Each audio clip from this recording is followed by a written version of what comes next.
Hi, everybody. I'm Gene Hyde, head of special collections and host of the Ramsey Library Zoom Brown Bag Talks. And today we're really happy to have Dr. Dwight Mullen here and Dr. Ken Betzalel, who will be talking about a photography exhibit that Ken initially did back in 1997 that won some acclaim. And they're going to be revisiting that. Ken's going to be a little bit late joining us today, so Dwight's going to start off, and we've got a slideshow that includes the images that were originally in the presentation. So I'll turn it over to Dwight and start the slideshow. Yeah, it's really good to see you all. Um, it reminds me a lot as I'm watching you chew and have lunch and multitask. Jesus. But anyway, please enjoy your lunch. This is great. And what I thought I'd do is have a few comments for you. And hopefully Ken will join us to help take us through the photographs. But I wanted to kind of set it up and provide context that the approach I'm going to do with Ken today is that I want to be in dialogue. Ken and I were talking last night about approaches to this, and I kind of want to be in dialogue with these photographs in that I'm not so much interested in commenting directly on the photographs, even though I know I will. It's that I want to remind you of where we used to be and who we are, and hopefully at the end of this consider where we might be going. And Ken asked me to partner with him on this because he knew that I remembered the photographs and the exhibits and the stir that was caused by them. And he knew that I was supportive of his work back in the day. I think I was even chair of the Department of Political Science then. But this is in the mid. These photographs are taking place in the mid 1990s and late 1990s. The exhibits are taking place, and I say exhibits because it's multiple places that are being showcasing this. I was telling Gene before we began is that Ken tends to be a little modest, and I can say this in his absence without him contradicting me, is that Ken tends to be a little modest in that these exhibits eventually were shown at the United Nations building in New York. Um, um, they are remarkable for what they depict, and people are interested in seeing Asheville in ways that just aren't geared towards the tourists. So if you're contextualizing this is I think mid and late 1990s, and think Asheville, and few of them were even from South America. But the point being is that I also wanted to include my perspective with it is that this is a time of real serious change. And now that I've retired, I can openly say that I was really in the mid 1990s looking at exiting UNCA, going through interviews, traveling around, scoping things out. And I ended up doing a Fulbright in Malawi, and it was during democratization in Southern Africa. So we were asked by the State Department to go to South Africa and to Zimbabwe, Mozambique, Ethiopia, Egypt, and while the year that we were away from UNCA, and in each of those places, I saw, and I wish I had the talent that Ken has in terms of being able to photograph what I saw, because as I was looking through these photographs, it reminded me so much of what I saw during that period of democratizations throughout Southern Africa, in that the people who are affected by public policy, and I'm looking at this through the eyes of a political scientist, I'm looking at public policy and its effects on populations, and it led me to consider what might be happening here in Asheville. So these photographs in that time period in the mid 90s, late 90s, set up what I eventually ended up doing through happenstance and through the motivation of Hurricane Katrina, in that these photographs are actually the root of the era of that birthed this undergraduate research project called the State of Black Asheville. in that I started collecting data. I started asking students to work with me on the collecting data of what public policies were affecting, how they were affecting Asheville, Buncombe County, Western North Carolina by race and by gender, and eventually by socioeconomic class. And in doing so, it came back to these questions again. Is that, and this is, if this ain't Betzel, if this is not Betzalel, I'll pay for it. What's love got to do with it? You know, that's the title of what we're looking at here. And honestly, it's exactly it, because my approach had been, um, this is the data of what we have become 150 years after enslavement. This is the data of where we are 50 years after the formal end of Jim Crow segregation. What might Asheville have looked like? What did it look like if it, at the end of these eras, in this time period that's passed? And Ken's over here taking pictures of it in a very uncoordinated way with me. But it comes together. Here we are 25 years later, talking about his images, which I think speaks to the quality of the images and the permanency of the kind of issues that we're confronted with dealing with through public policy. I taught a course right as I retired called Political Science Fiction. And one of the questions I always posed to the students was this typical humanities thing of who are we, where have we been, where are we going, and why am I here? These photographs kind of address this in a way that at the time looked like just folk photos. It looked like a vernacular photography, the photographs of people who are around. And I think Ken would say that. I asked him if I could participate in a class in the civil rights era that he's teaching this semester. And I sat in for a few minutes, and he mentioned that there are photographs that qualify as folk photographs. And I had never really thought of folk art, but these are folk photographs. These are photographs of the vernacular, that he refers to. Even though I think his quality is at the professional level, the photographs that we're gonna take you through are of, he would say, of subjects, of people. And I wouldn't contradict that as much as I would amend it by saying that by looking at the people, we can talk about the outcomes of public policy and whether or not the ends of public policy are met, in that, are they bettering the lives of people in an everyday kind of sense? And so, here we are 25 years later, begging the question, because as I collected with the students data on the state of Black Asheville, I can document that where we are looking at these photographs 25 years ago, where we are now has not been an improvement. If the photographs are taken today, they would be much, I think, more despairing in their images. Is not, in fact, in a single area of public policy where the state of Black Asheville measured housing, education, healthcare, both mental and physical healthcare. We're looking at economic development as well as criminal justice. If we looked at any of those public policy areas compared to 25 years ago, we would find a better situation 25 years of race and gender. It's disturbing. And now that the pandemic has hit, the preliminary information I've been working with MAHAC and with Mission and with limited with Mission, but with Buncombe County Health and Human Services, I haven't been able to give much information on education. Housing is trickling in, but from every indication, the conditions have even worsened. Outcomes are even more disparate, to the point of being statistically impossible to become even to get worse.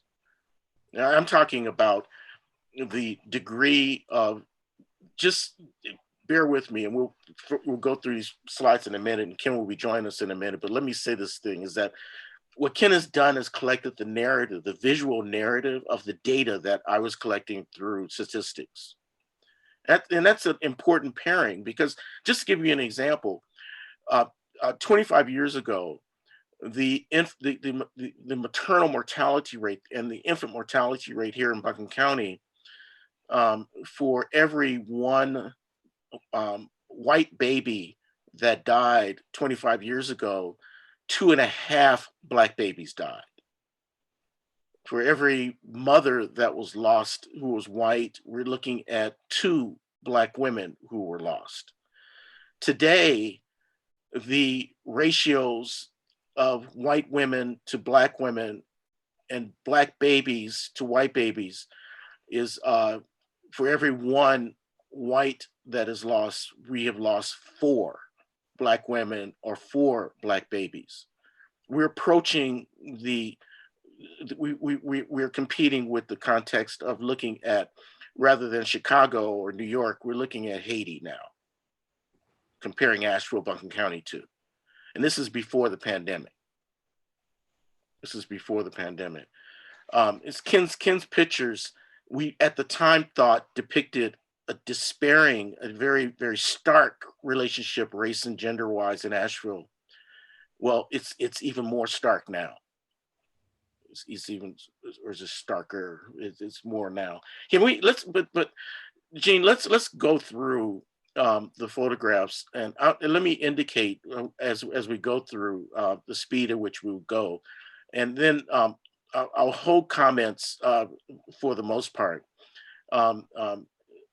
hoping that Ken joins us. But this is an example of me not being quiet, but this is an example of commenting on the images, is that this is the poster that was used to announce one of the exhibits, the primary exhibit that occurred here in Asheville at the YMI Cultural Center. And at the time, Ken's exhibit was a boost to the YMI because they were holding a number of exhibits, and it was a very lively interaction place across culture, across class lines in Asheville downtown. I look at the YMI now, and those were somewhat of a heyday. We are openly discussing at the YMI on whether it will be kept or gentrified. Those are open conversations right now of losing the oldest African-American cultural center in the United States to gentrification, turning it into a coffee shop. Yeah. And here we are, the different faces of Asheville. As I know you, the different faces of Asheville. Ken's way of saying this is his photographs of the city. Let's see the next slide. And he starts with these quotes, and he has them interspersed. From their eyes are watching God. Next slide, please. I gotta say it. Okay, I can't keep still. Asheville used to have breakfast shops all through town. The Athens was the one by Asheville, by UNC Asheville. Right down the street is where Vincent, is it Vincent's? What's the name of this restaurant that's there now? Anyway, that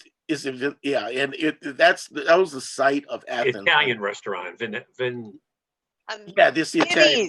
Vinny's. That's it. Vinny's. I miss Athens. That was a cool. Do you remember Athens? I know. And you could go down there and see these old guys, these folk having coffee, having that breakfast, and half the morning talking about stuff. And you could join them. They were very friendly, as you can see in this photograph. Well, these were all over town. West Asheville had them.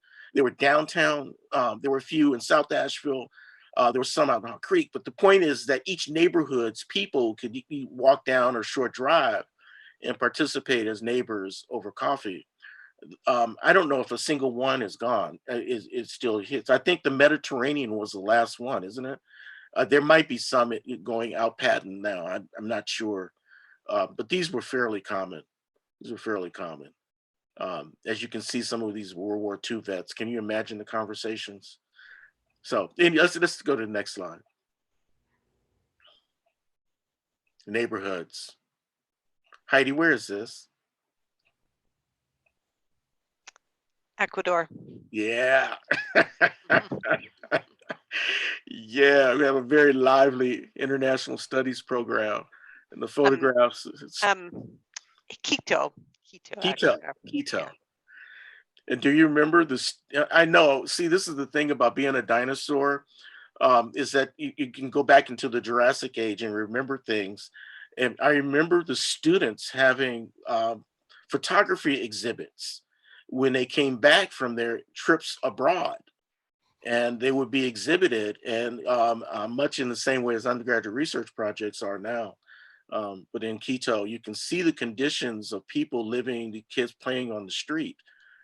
Think about that as we continue to look through the slides and compare it to what Asheville looked like. Um, Please, the next slide. See, Ken thinks he's just an amateur. He is not an amateur. Look at the composition in this photograph. Look at the textures. Look at his depiction of the subject. Ken he's really quite good. He's really quite good. Um, and next slide. And Quito again. I'm gonna hold off because I think Ken has something to say about a couple of these from Quito. Next slide. And here we are back in Asheville.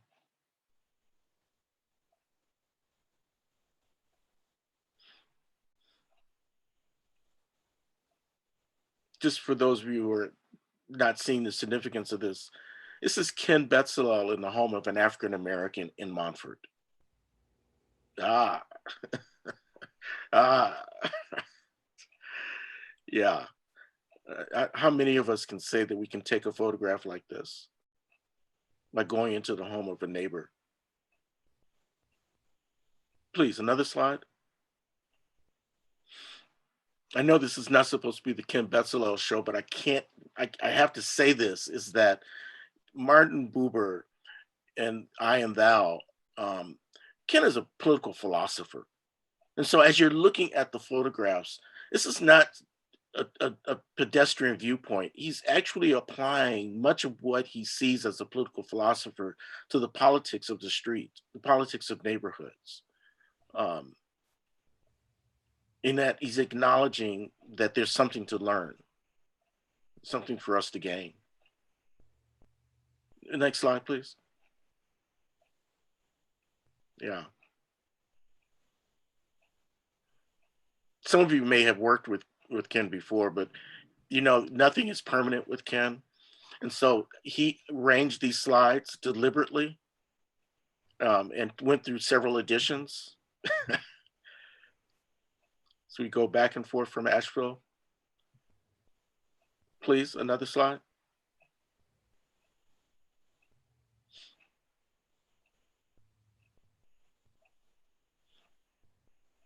Yeah, yeah.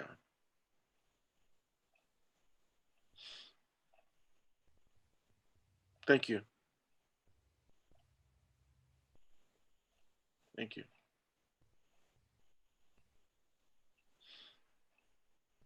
You know, I feel obligated to do the academic thing of, and this gives me a good chance to do that. This is actually in the tradition of academicians and photojournalists for quite a while. Let Us Praise Famous Men is one of those in that. Really give me a second here to as you read through this quote, let me give you a second here to review the literature. Like it's part of our contextualization of reviewing the literature. There are a couple of texts, a couple of titles I wanted to leave with you.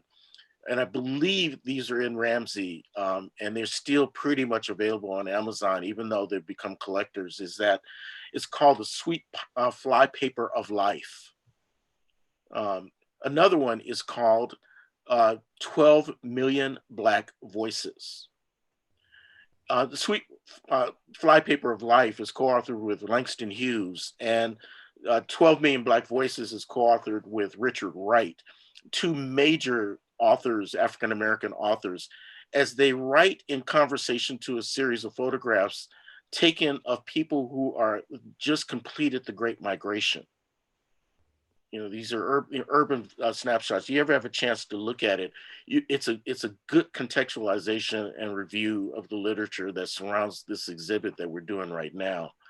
But in Praise of Famous Men, another is called is the Dorothea Lange photographs of the Great Depression, I think would suit as part of the review of literature here.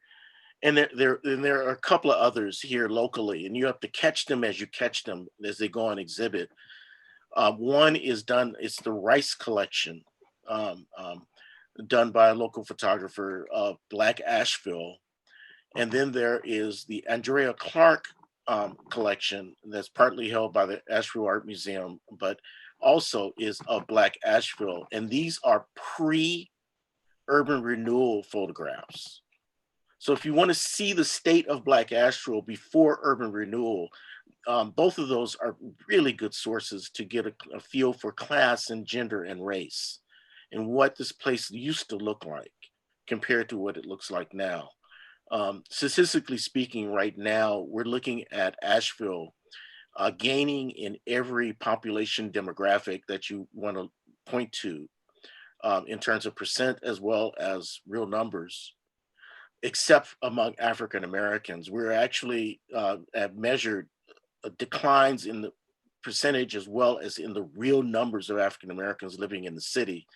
And I expect that the census reports, the 2020 census reports, when they come out, will for the first time in Asheville's history have African American population in the single digits. You're talking about the population of the city being historically ranging between 1/3 to 1/4 of the population being Black, 33, 34% to 24, 25%. And then in the post-urban renewal era, we're looking at pretty consistent numbers ranging from 17, 18% to 20%. Last census had us at 13%, and I'm expecting this census to take us into the single digits. I'll be surprised if it's not. I'll be very surprised if it's not. And here we are documenting this through Ken's photographs come the 25 years ago. Next slide, please. Dwight, Ken has joined us now. Oh, good. Sorry, everybody. I got hung up in the meeting. Welcome, Ken. Thank you. God, Ken, I forgot to talk about you, man. You know, I needed to talk about you some more. No, please don't. See the modesty? I told Please you. No. Yeah, but and Ken, you know, where I just left off, just to update you and just to remind folk is that what I was doing was a traditional academic exercise of reviewing the literature that I thought appropriately set the tone for and showed the contribution of your work. And I talked about the sweet flypaper of life and Black voices and praise famous men and Dorothea Lange's work and your work, and then local photographers, Rice and Clark. Yeah, Andrea Clark, you know, and Rice, just real influences and really important, you know, people. Now, of course, I didn't know Rice's work beforehand, but you mentioned Roy DeCarva, and the other photographer who's really, really important on this is Helen Levitt. Helen Levitt, who was James Agee wrote a book called Ways of Seeing, and it's about street photography in New York. And well, that's where they did a lot of her work. Helen Levitt's the photographer, James Agee the writer. And you know, if I can speak of influences, that was it. It was what was called street photography. You know, there's been such a shift in sensibility now. I think the kind of work that I was doing here, in many ways, in some ways is unacceptable today. I think just going around the streets of Asheville with a camera, I think would be perceived as invasive and not welcome. You know, at the time I was doing this, people were so welcoming to me on so many levels. And I would never approach with the camera, but just in conversation and get in conversation, tell them about the project that I was involved with, which was the different faces of Asheville project, trying to get a picture of the different communities in Asheville and start, just conversations. and would ask if people would be okay if I made a photograph. And I mean, that was generally how it went. I mean, there were some street moments where I didn't ask permission, in that the movement was happening so quickly, or in the scene, I couldn't do that. But if it was, for example, this photograph was just a few streets down from here. I live in West Asheville, and it was on a Sunday morning. That's a Sunday newspaper spread out there, and this woman was just on the porch, you know, on a summer day. And I just walked up, there was a gate, and we got into a little conversation, and she said, sure, you know, and I said, this would be part of an exhibition about the different communities in Asheville. And that's when I realized that that James Agee quote, which I think preceded this. I'd been teaching the book, Let Us Now Praise Famous Men, which is a remarkable documentary book. And the photographer there was Walker Evans. And there was a line in it that just knocked me out. And the line was, you know, how am I to know you? You know, because he was doing 3 poor white tenant farmers, you know.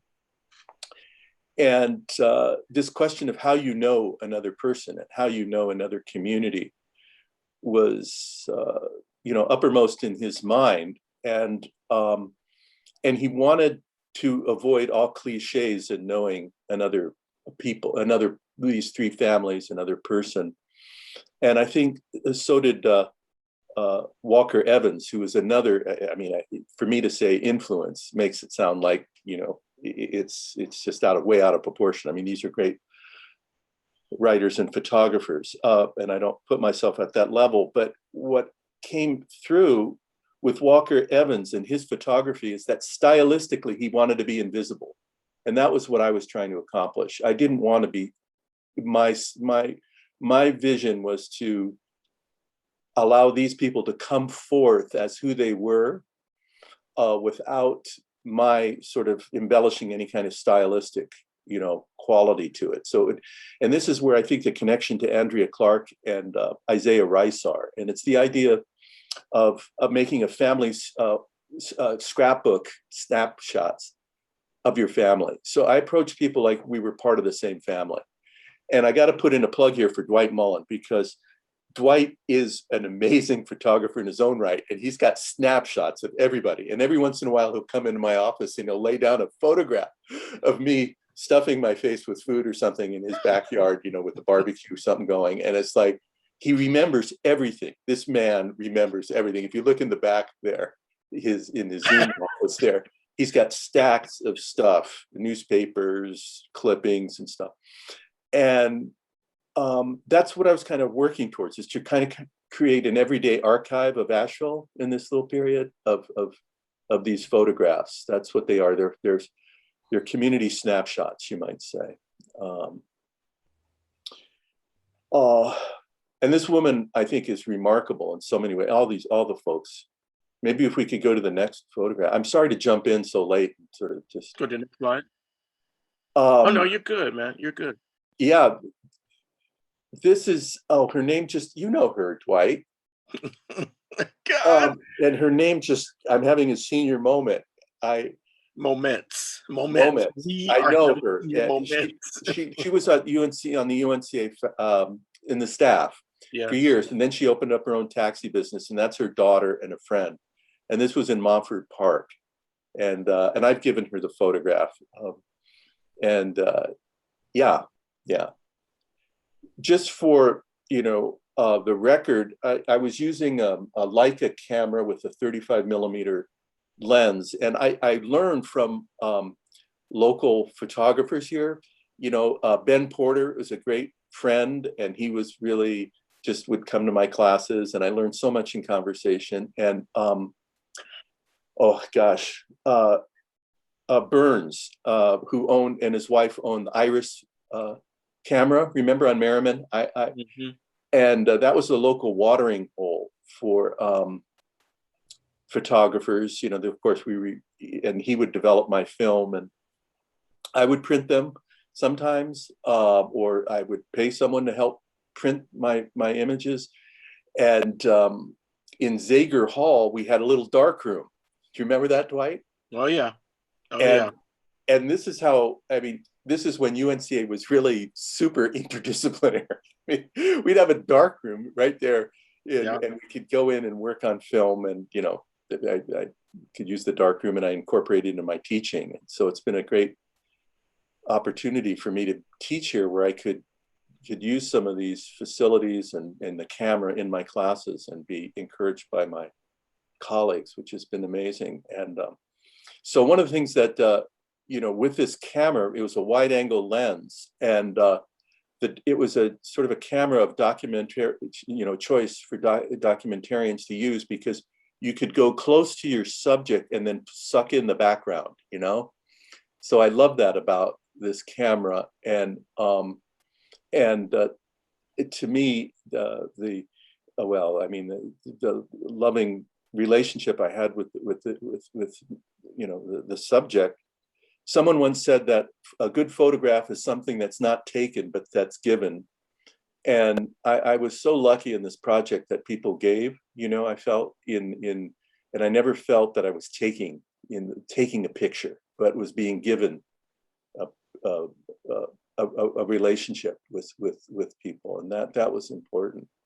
And Montfort Park was in the back there. And that's the kind of the fourth character in this thing. Yeah. Mm. You know, Ken, I was asking, you know, I was saying a lot about contextualizing the photographs. So I appreciate you saying these things. And if you don't mind, let me contextualize it for me. And some of y'all, you know, I've been retired since 2018, and I figured out I couldn't turn my brain off. I wanted to like go dormant and drink daiquiris, but it just didn't work like that. And what ended up happening is that I've begun doing exactly what Ken's doing in his photograph, but it's occurring to me in music.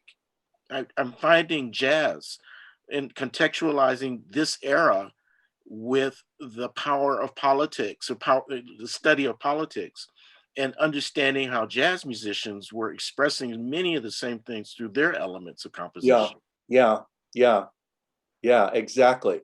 And music was constantly in my head, and in making photographs. I mean, music would be just really a big part of it. I didn't know that, Ken. Wow. Oh yeah.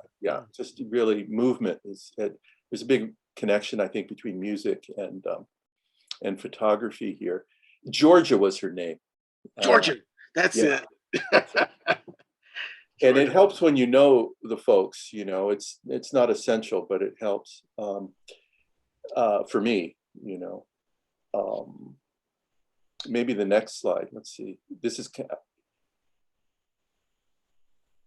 was, you know, I know the street, and I didn't prep myself for this talk here, but this was that little church that's over in North Asheville. There's that little park on Charlotte Street at the very end of Charlotte, you know? St. Mary's. St. Mary's. Okay. Yeah. So this, oh, Heidi, good to see you. I was walking, and so this was my North Asheville photograph. You know, where they had the pumpkin patches, right? Yes, exactly. And so this was the North Asheville. You know, a very different, you know, set of relations there at that time. And when moving to Asheville, it was like it's good to see you, Mike. It was like a small town, wasn't it? I mean, it was. It sounds romantic, but you could walk across it. You know, you could still do that today. But there was a real friendliness. I think it's still part of the Asheville character. And so I got in this conversation with this gentleman. I've got his name written down somewhere, and his dog. And you know, Ken, it's funny you say that. You know, I was thinking about our conversation last night about how Asheville contrasts so much with Los Angeles when we were growing up in the city. And I said to you that Asheville reminds me, it's much more along the lines of Watts and Compton, where I actually was. because Yes, those were like villages and everybody knew everybody. This stuff was not impersonal happening around right, the corner. right. Yeah. Exactly. It's very personal. And I think the nature, you know, I saw Heidi and it was Gwen Ashburn and myself. We approached the North Carolina Humanities Council, and please correct me, Heidi, on this. And we did some. You and Gwen did some preliminary talking to communities and lining up people for a program we were putting on. And one of the tasks of the project was to see different communities and then bring people together to talk. You know, the project was originally called The Different Faces and Changing Landscapes of Asheville. Next slide, I guess we'll just. And so the idea was to, you know, see, and then from that, you know, that notion of as I know you was the name of the project that I gave when I went to the YMI, because ultimately this is how I thought I was getting to know people, getting to know the city. This was in West Asheville, just right on Brevard Road, you know, and this young girl and her family, and just talking, and asked if I could make a picture for our project, and they agreed. And again, you know, a student reminded me, and I must confess, this is, I see this whole project from a different lens now, through a colonial lens. I think I was a bit of the tourist, you know, from a certain perspective. And I think there is a bit of the colonial gaze. That wasn't my intent, you know, I really did go into this in good faith.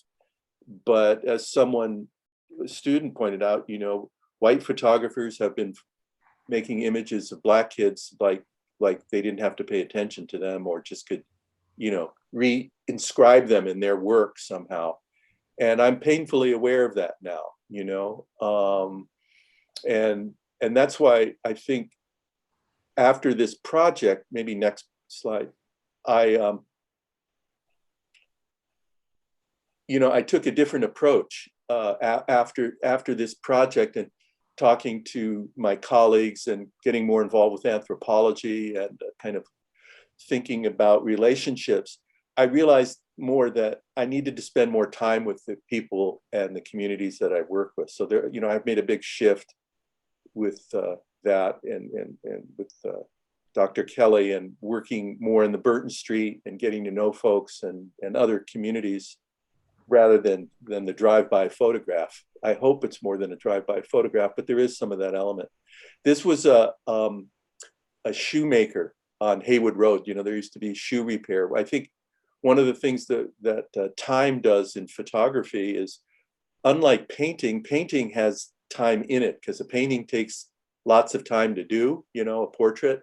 So you'll get a sense of time in the painting, whereas a photograph is a moment in time. And so it has a different element to it. And Haywood Road now is a very different place. Where this photograph is, there's a sort of a boutique mountaineer clothing store there. Nothing against that mountaineer clothing store, but at one time Haywood Road had shoemaker, a lawnmower repair, there was a hardware store. All of that has transitioned out. So in a way, you know, these, next slide, please. The pictures capture that change when we go back and look at it. And this was an important quote for me. Could a greater miracle take place than for us to look through each other's eyes for an instant? Next slide. And that was, you know, that was kind of like the working operation, was a kind of humanistic take on these images. This photograph was made on Patton Avenue.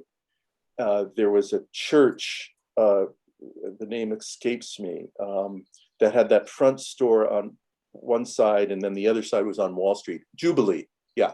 Jubilee had a church there, and they ran a kind of day shelter for homeless folks. And so I was also involved in one of my classes doing some work with that community. And this was a woman who was in that day program. That was Howard Hanger too, right? Down there. Yes, yes, yeah, yeah. And Al Hallfield was a community organizer, and he was a great friend. Next slide. And so that was there. This image was taken on Goombay, at Goombay street festival, right across from the YMI street.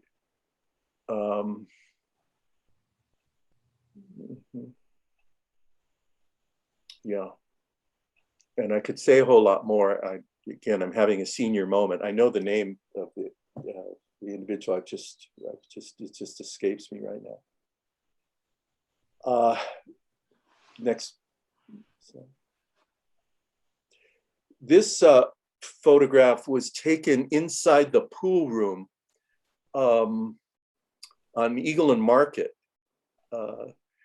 There was a pool hall, and that particular group that I was working with, they were looking for a site for a more permanent place for a day center for the homeless shelter. And so we were looking at different properties, and this gentleman was the real estate agent. And we went in to this pool hall, and I asked him if he would mind. This is one of the few photographs that I asked someone to sort of pose. And I said, will you stand near the poster there? And it was of not poster, but that was a hand-drawn picture of Martin Luther King there. And I don't know what happened to that hand-drawn picture. I really wanted to have it get into the collection of the YMI before that pool hall, which is no longer there, transitioned out. But because I thought it was just an amazing piece of artwork and very telling of the community. That's all changed now there on Eagle and Market. Next slide. And Dwight, I'm sure you have lots to say about what's happened on Eagle and Market and all of that. Yeah, Ken, I'm sorry. I just got kind of lost out in my own thoughts about some of this stuff. Things flood back sometimes, and I remember, and then I compare in my head what's going on. Yeah. And the last of the Black murals is under threat now in the park. They used to be a gathering place for the community in what is now we call the block. Yes. If you go there, and it's slowly being turned into a dog park.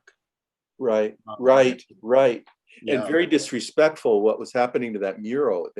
When they were redoing those buildings, mud and everything was getting on it. And yeah, I expect them to have disappeared soon, to be disappeared soon. But also in my head, I was thinking about your comments on being having a colonizing gaze, and that might or might not be applicable. But what is applicable is the permanency of the visuals you're providing here, because really, without any gaze, we disappear. And that has been the case for African Americans, is that our disappearance currently from Asheville is going unnoticed. Yeah. It's just going unnoticed. Yeah, that's so important. That's so important. And this gentleman's name is Mr. Whiteside. He lived on Tacoma Circle, Tacoma Circle in Montfort. And I lived in across Tacoma Circle on the other side of the street, and I got to know Mr. Whiteside. And of course, I was part of the gentrification, regentrification of Montfort, and that whole scene. We're all implicated in each other's lives, whether we like to see it that way or not. Cities change, neighborhoods change. We're part of that change. The house that he lived in was at one time owned by a white minister. And he said when desegregation started happening in the neighborhood, they were selling their houses to Black folk and getting out. Mhm. And you know, I was just taken back. I was, you know, it's like, wow. And then I was part of that maybe third or fourth wave of moving back into that neighborhood. And I could, you know, I could say a lot about that. And I'll just hold that for another time.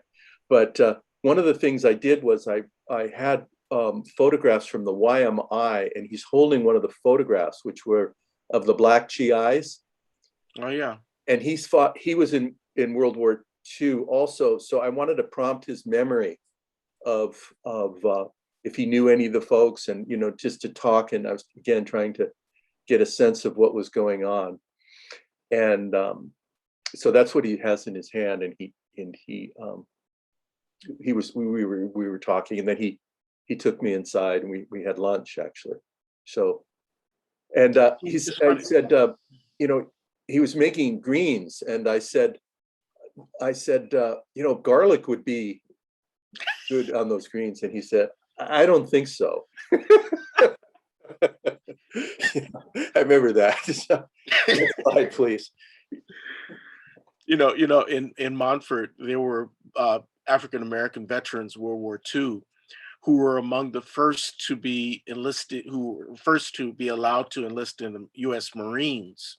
And they were trained at Camp Lejeune. It was pure coincidence and serendipity that they were assigned to the section of Camp Lejeune called Point Montfort. Interesting.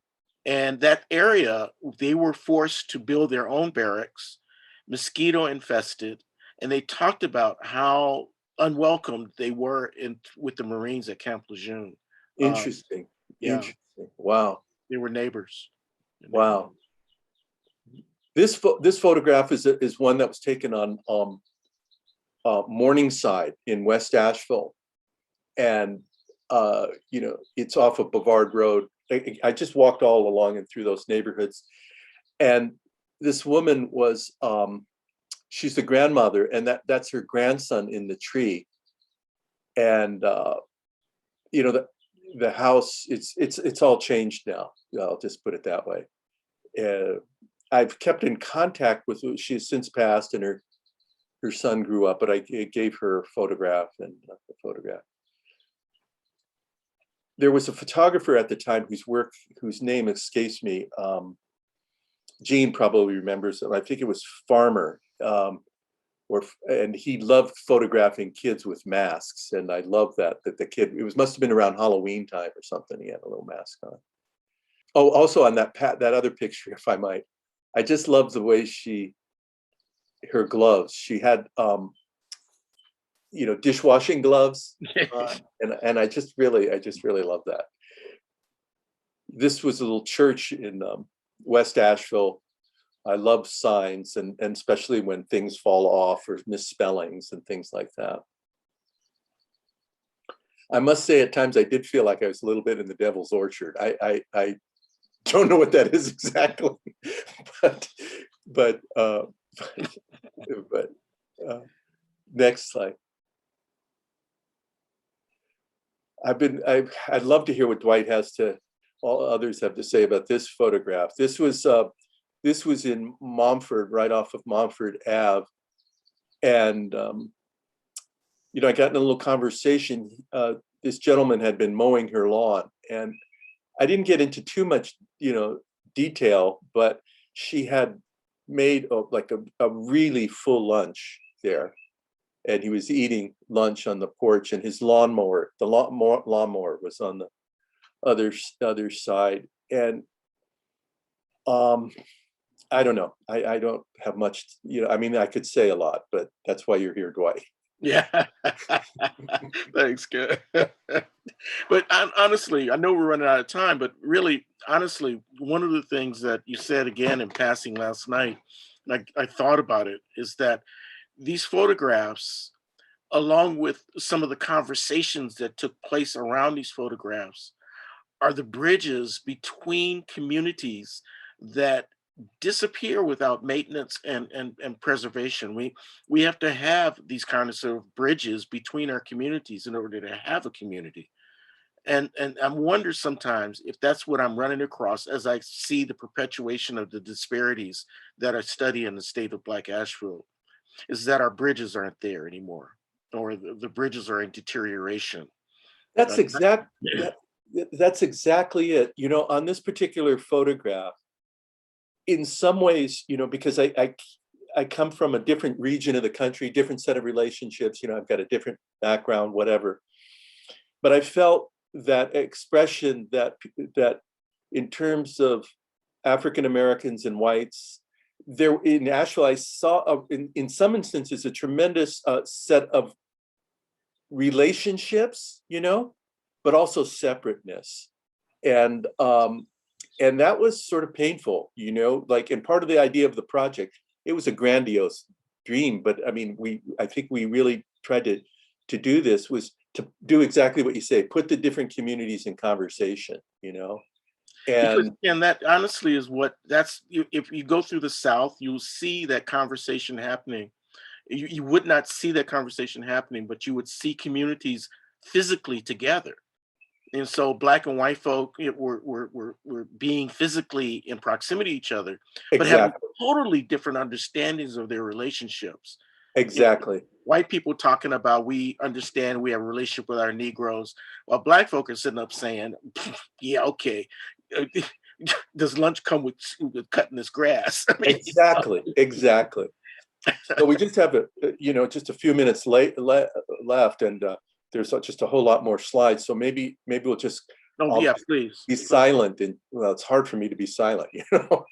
Uh, uh, this was on West Asheville again on Haywood Road. There was a little shop that sold all kinds of stuff, you know. I remember showing this to Harlan Graydon, this who was of the Humanities Council, and this project was funded by them. And the this was his favorite photograph because of that sign. And the sign reads, "Help me hang on." So there's lots, and the little Barbie doll. It was just, you know, it was just great. Next slide. This was a chilling photograph for me. Not photograph, but experience. Was a gun shop on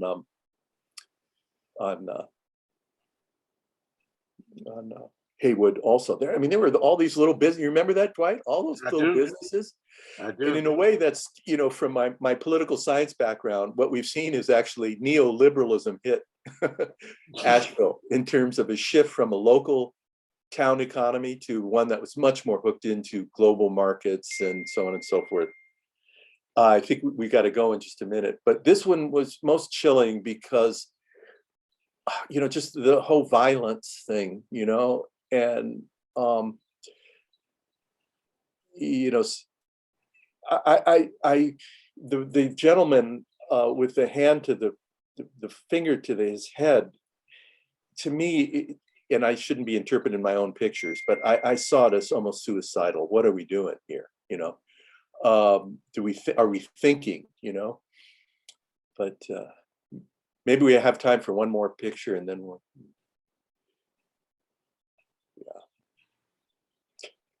Yeah. Next, maybe. I'm going to end maybe because we have to end, I guess. James Baldwin's quote. It's so funny that this should come up as the last picture. I've got about another 30 or 40 pictures, but I'll read it. I know what I have seen, and what I have seen makes me know I have to say I know. There are two things we have to do: love each other and raise our children. We have to do that. The alternative to me would be suicide. And I think, I mean, that's it. I mean, who could say it better than Baldwin? And that's why we named Dwight and I think in conversation, came out of conversation, what's love got to do with it? It's, you know, a deeper sense of love, a deeper sense of relationship, of sacrifice, of seeing the disparities, you know, and then doing something about it, you know, like you would to someone you loved and with someone you love. That's what Baldwin was getting at. I mean, why do we have these disparities, Dwight? Why can't we all live like retired UNCA professors, you know? Yeah. Yeah. During the pandemic. During the pandemic, yeah. Gene, maybe this is a good place to end. Well, thank you all very, very much. There, like Ken said, there's a lot more photos here, and he and I have been talking about something to do with them. So hopefully we can get some sort of exhibit up with these. We've turned them all over to the library, and I'm plan to do that with all of the negatives and everything, because I can't think of a better place for them to be than at the library, and for our students and others to do. And weren't we talking about putting them up sometimes so people in the community could re-identify these things? Yep. Maybe have projects go out where people go out and reshoot the same locations. So, yeah. It's interesting because there have been projects out of the economics department and political science departments particularly that are following up on where the State of Black Asheville kind of left off. I'm really interested in seeing where some of those researchers are in their data. Yeah. So this was a first step, and it's been a great community to work in and colleagues to work with. So thank you all.